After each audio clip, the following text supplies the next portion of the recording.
This has arguably been one of the most wild weeks in crypto that we've ever seen. The market is collapsing and lawmakers are screaming for regulation, all because of this guy, Sam Bankman-Fried, the founder and CEO of FTX. There's a lot to unpack here, but I'm going to go ahead and say that the internet has done a great job of covering a lot that's been developing, but YouTube videos especially get outdated because the situation just gets wilder and wilder by the minute. There are two recent critical developments of the story at the time of making this video, and it's that legal and finance teams discovered that Sam Bankman-Fried had a personal backdoor to the exchange's bookkeeping, which allowed him to alter the records without alerting others.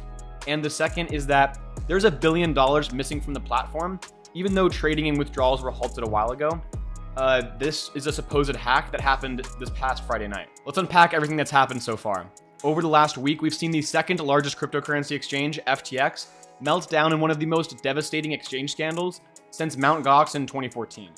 It's like the 2008 financial crisis all over again, except for crypto. Last week's events set the crypto space back several years, extending the bear market and causing a terrible amount of collateral damage to countless other crypto projects in the process. It's almost a guarantee at this point that we're going to feel the effects of this event for years to come. And it's bigger than just the amount lost by individual investors. For now, we can only speculate on the number of crypto efforts that have just been killed as a result of them trusting FTX with their treasuries. This is a company that bought branding rights to the Miami Heat arena, and their logo has since been taken down, but they even had marketing deals with people like Steph Curry, Tom Brady, with him and his wife having bet over $650 million on investments on the platform, Larry David, the comedian, and many others that are respected financial influencers like Stephen Graham. FTX was a top exchange with millions of users and everybody trusted them. They were supposed to be too big to fail. How could they?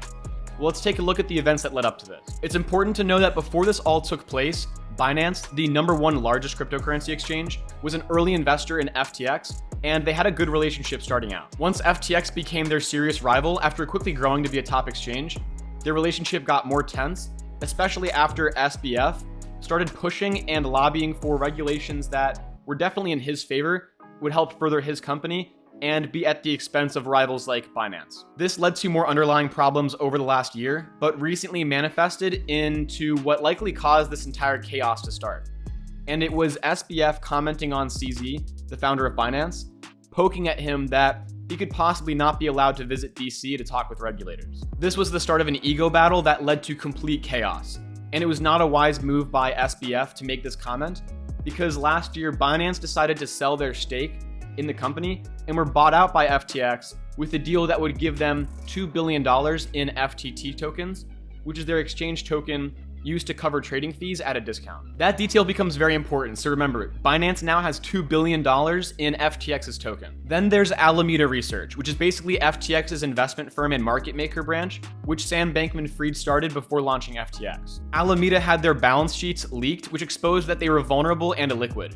And this was just the first sign of weakness, followed up by many more red flags. An article was posted about Alameda potentially being insolvent, and the real possibility of them not being able to repay the loans to FTX if all customers tried to withdraw their assets from the exchange, since Alameda was holding tokens of many of Sam's other projects, which they could not easily sell. In response to this article and looking to ease fears, the CEO of Alameda, Caroline, tweeted that they had everything under control and that the balance sheet did not show the full picture. But the reality was that half of their assets were in the FTT token, which if it were to go down significantly, they would be liquidated from their $7 billion in liabilities. Likely having read the article and recognizing that he could expose this vulnerability, the CEO of Binance, CZ, tweeted to his 7.5 million followers that Binance was going to sell their FTX tokens. His intention was for this to be the catalyst for the bank run and downfall of FTX. Caroline from Alameda tweeted that they were willing to privately buy these tokens from Binance, which were about to be dumped, at a slightly better than market price, obviously so that they could save their token from crashing. But CZ responded saying that they were just going to dump their tokens on the open market. And this is just one more piece of evidence that shows CZ was likely playing his cards right in a now successful attempt to trigger the collapse of Alameda and FTX by selling over $2 billion of the FTT token. FTT soon dropped 30% over the next day, which led more people to sell and withdraw from the exchange, setting off the bank run with fears that FTX could be the next crypto leader to collapse alongside Luna and Celsius. After over $1 billion had been withdrawn over a short period of time, FTX paused withdrawals, but without even making any sort of statement that they had done so. This sounded all alarms, and everyone quickly realized what had just happened. NFT was now insolvent. In a wild turn of events, and quite possibly part of CZ's master plan, Binance announced that they would be bailing them out and acquiring FTX for likely pennies on the dollar, after having triggered this entire liquidity crisis. This gave everyone hope that the situation could be fixed and that user funds would be made whole. But this was a non-binding agreement that fell through after due diligence by Binance, which probably discovered that this deal was not feasible and the FTX hole and entanglement was worse than expected. So now you might be asking yourself, how did FTX get in the position to completely collapse? Well, it comes back to Alameda Research, which is led by the FTX insiders and Sam Bankman-Fried, which made leveraged trades with customer deposits in order to maximize their profits. In the article that explained why Alameda might be insolvent, it also explained how there was a Ponzi-like system going on between FTX and Alameda. So it started out with FTX having the power to print FTT, their exchange token, out of thin air. And then they would lend those tokens to Alameda Research. And then Alameda would borrow USD stablecoins with those FTT tokens as collateral. And then they would send those stablecoins that they've borrowed back to FTX, where they can use those tokens to buy more FTT tokens. So this raises the price for FTT, increasing the value of Alameda's collateral, which they use to borrow those stablecoins and then send back to FTX. And that can allow them to continue to spend more on FTT tokens to send back to Alameda. So sounds like an infinite money glitch, which it pretty much was, but can only be sustained for so long. With the full picture painted, Alameda can clearly be thought of as Sam's FTX gambling branch that would be given customer assets to trade and behave like a hedge fund. But the real good question is, since they were making easily 6 figures a day on their platform, why did they feel the need to be so greedy and try to make even more money? Also, when and why did they start gambling with depositors' money? Maybe they started getting greedy when everything was going well and the market was up, but once things began to crash, they got into a hole and had no choice but to continue to give themselves a chance to even get out of the hole and recover, but were able to maintain up until this point without anyone noticing. Maybe if Sam hadn't been so unusually pro-regulation, especially in ways that were counter to what most of the industry wanted, then CZ wouldn't have fired back. And Sam even went on the Bankless podcast to debate crypto regulation, where he got smothered with arguments by Eric Voorhees, props to him for that, where he struggled to justify his positions, like why DeFi should be regulated, and also why they should be required to have broker-dealer license. This raised some eyebrows for some people, but there's even more stuff that, in hindsight, really looks pretty bad and suspicious. One of them is that he said, before any of this all took place, that there are some crypto exchanges that are already secretly insolvent.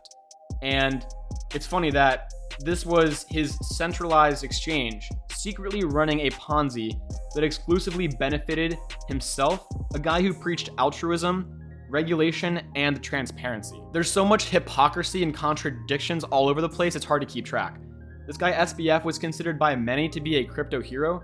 He preached effective altruism and pushed for regulation on crypto and DeFi, calling all of DeFi a Ponzi scheme, which is partly true, but to call it all a Ponzi scheme is just trying to put regulation in favor of his platform. To many people, he seemed like a guy who had it all figured out. He spoke in front of Congress about the risks of crypto and DeFi, but now we can say for certain that Sam blatantly lied to these regulators in hopes of going unpunished, to not raise suspicion, or whatever other sort of agenda he had in mind for the long term. Sam has even been a very large political donor, having contributed $40 million to campaigns. In an apology thread on Twitter, Sam kind of referenced CZ as his sparring partner and said things like, well played and you won, implying that this is some sort of game. Like, dude, you're responsible for billions of dollars in user assets being wiped out. What are you talking about? There are a few key takeaways that we should all consider after these events taking place. One of them being that DeFi is once again proving itself to be superior to centralized finance.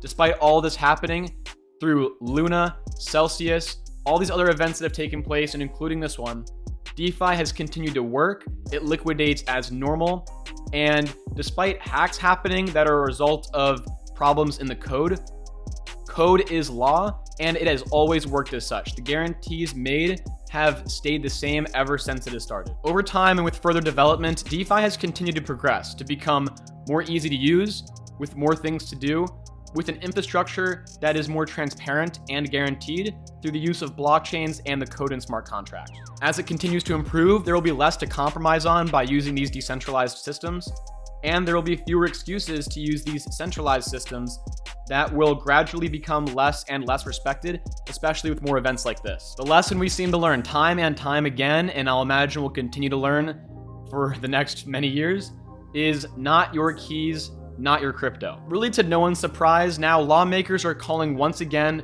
for crypto to be regulated, as they have yet another example to pick out of the many disastrous endings for crypto companies, funds, or applications. I really like what Brian Armstrong, the CEO of Coinbase, had to say in response to Elizabeth Warren calling for regulation just after some example of crypto blowing up without really putting much thought into it. Other more understanding government representatives like Pat Toomey offer a more nuanced approach with better thought put into his tweets that seem to find a middle ground, unlike most of his other peers, reacting emotionally and in a way that they think that people want to hear without any fundamental understanding. The main problem is that the US has not provided a complete and proper regulatory framework for these crypto-based businesses to thrive in the country like they could be. This event has rattled the crypto space and will have lasting effects that will be felt for years. Again, the key takeaways from this that I think we should all learn are not your keys means not your crypto, and you can trust code more than you can people. I like the saying, truth over trust. There's guaranteed to be at least like one movie to come out of this whole catastrophe. That's all I got for this video. Be safe. Catch you later.